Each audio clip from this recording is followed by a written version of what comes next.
Buenos días, somos el grupo 14 con tema oscilador de Tesla. Resumen, se solicitó crear una bobina de Tesla que genere la suficiente corriente para encender un foco de 2 voltios a 3 miliamperios.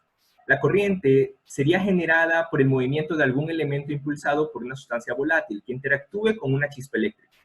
A partir de lo pedido, surge la idea de emplear la ley de Faraday, usando un imán que atraviese la bobina por su movimiento provocado por una explosión y un resorte que lo devuelve a su posición inicial, la cual resulta en un movimiento armónico simple. Dicha explosión se da porque se produce una chispa entre dos placas metálicas separadas a 1 centímetro, sometidas a un voltaje suficiente para romper el dieléctrico entre ellas, generando dicha chispa. Así, ingresa butano en el envase, toca la chispa y la explosión impulsa un pistón que moverá el imán. Dicho movimiento genera un cambio en el flujo magnético y por consiguiente genera una corriente inducida que se opone a dicho cambio por la ley de Lenz.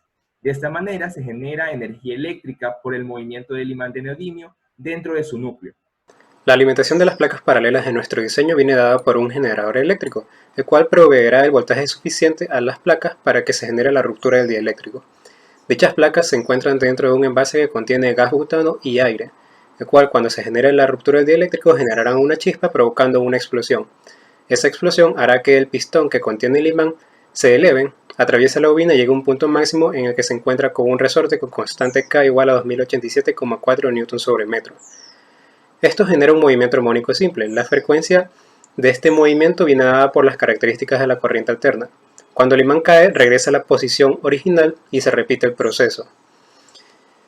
Cabe recalcar que este movimiento genera en la bobina un flujo magnético cambiante con respecto a la posición. Tiene un valor máximo de 0,13 Weber y lo que genera una FEN inducida y una corriente inducida con valores máximos de 2 voltios a 3 miliamperios, lo suficientes para encender el foco.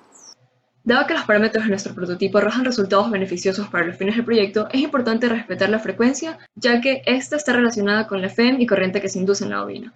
Por lo tanto, una de las cosas más difíciles de construir en nuestro proyecto puede ser la cápsula que impulsa el imán hacia arriba nuevamente, ya que este tiene que ver con la oscilación del mismo.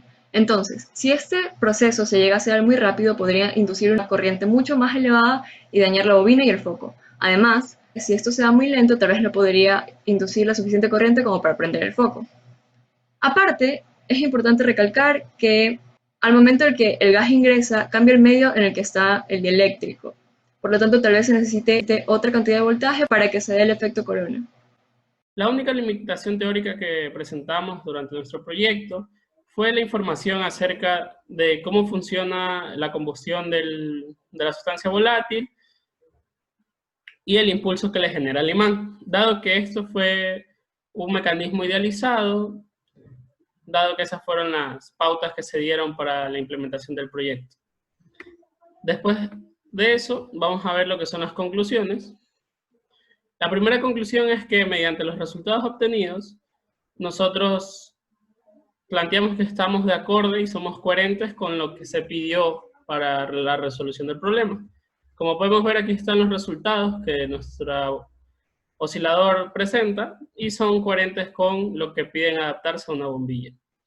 Y la segunda conclusión es que nosotros vamos a usar una fuente de voltaje que va a hacer que produzca una chispa entre las dos placas. Puede ser un generador eléctrico o se puede aumentar el voltaje de una corriente, de un enchufe o una corriente de 110 voltios mediante el uso de diodos y capacitores.